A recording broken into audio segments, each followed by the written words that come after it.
Hi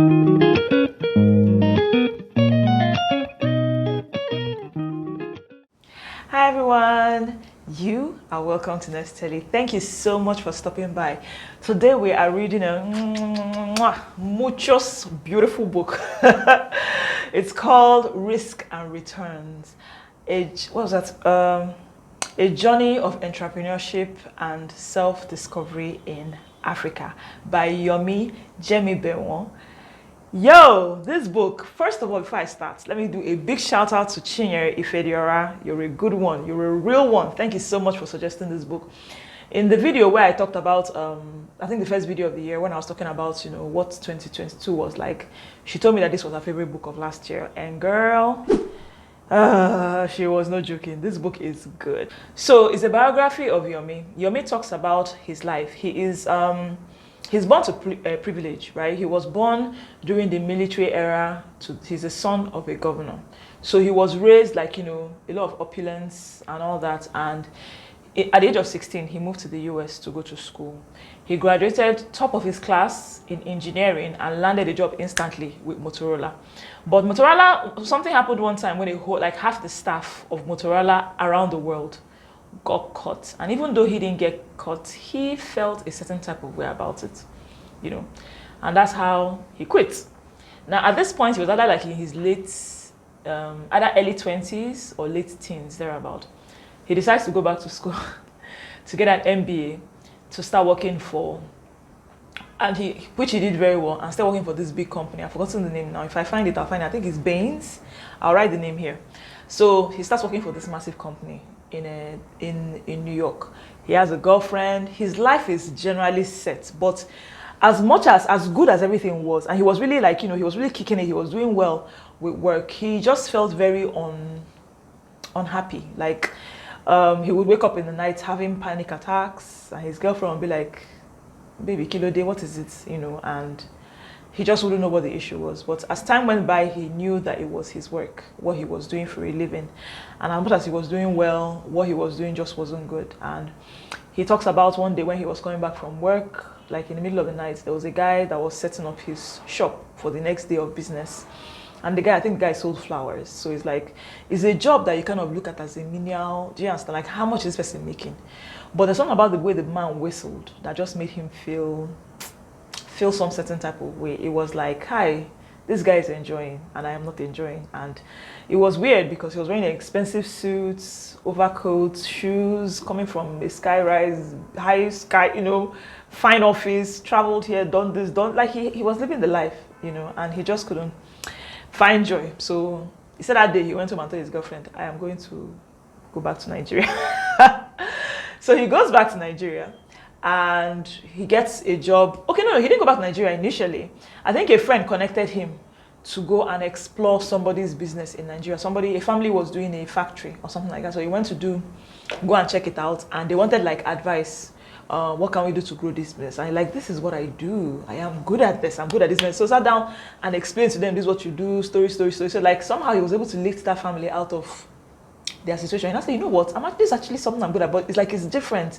It's Nigerian, he doesn't have to watch the way he says what he wants to say. He doesn't have to watch his accent most of his life, which was what he realized he missed. He came to Nigeria to talk to this family in their factory, and they were speaking broken English, and they were talking like normal, and he didn't feel there was no need for him to be before somebody would say that he's been to something. So that was the major trigger for him. So he now said, you know what, I'm moving to Nigeria. That's how this guy moves to Nigeria. He got a job with one company that I've forgotten the name. Got a job, stayed there. After I think 6 months, he was like, I'm not going to stay in this job for 1 year. Restless spirit. Anyway, so in between all this, I think he goes back to the US for a party. And then in that party, he meets up with another Nigerian guy that apparently was I think a few sets above him in the MBA program. But that boy was one of those people that did very well. He was that guy everybody aspired to be like. He's he was that, big bro now, Nigeria. You're like, let us go to this MBA and do like this person did, that kind of thing. So he he was that guy, and all that. So he just spoke to the guy, what are you doing? The guy explained what he was doing. He was back in Nigeria, blah. And the guy was like, you get mind to enter Nigeria, that kind of thing. Like, but that he's going to leave, that he's looking for, he explained what happened with the factory, that he's looking for opportunities to do that type of thing. That's, he wants to see if it's Nigeria. And the guy was like, and you think it's Nigeria, you would do that? But you're going to be in trouble, though. But the guy was like, he felt the level of unease he felt in being in the US, it was too much for him. So he said he was going to go back. Then a month or two after, that's how his friend calls him and tells him that two other of his friends, they want to start a company in Nigeria. Now, here it gets a little confusing for me because I don't quite understand the idea of like maybe investments, all this brokerage, houses, investment banking. I don't quite understand it well. I tried to understand it based on my ability, but it got a little confusing. But that's what they wanted to start. They were going to raise $22 million. And first of all, they gathered together, right? And started, there were four of them. And he talked about the importance of your network.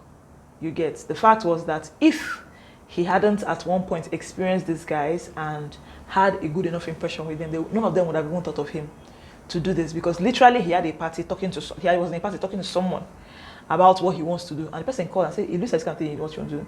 So anyway, they gave birth to Keystone Bank. I listened to this book on script.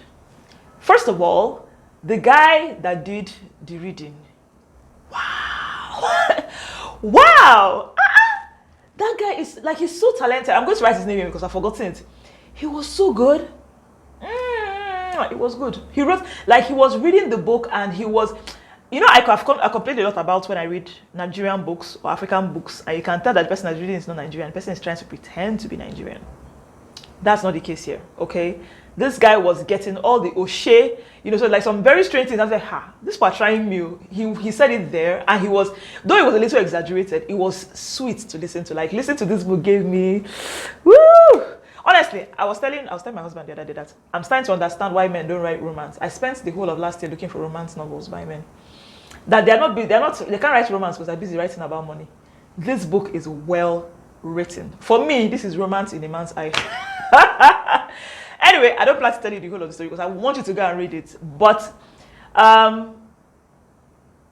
if I'm sure you've watched the video of me talking about the E-myth, it should be here. I'll put the link somewhere here. You see it.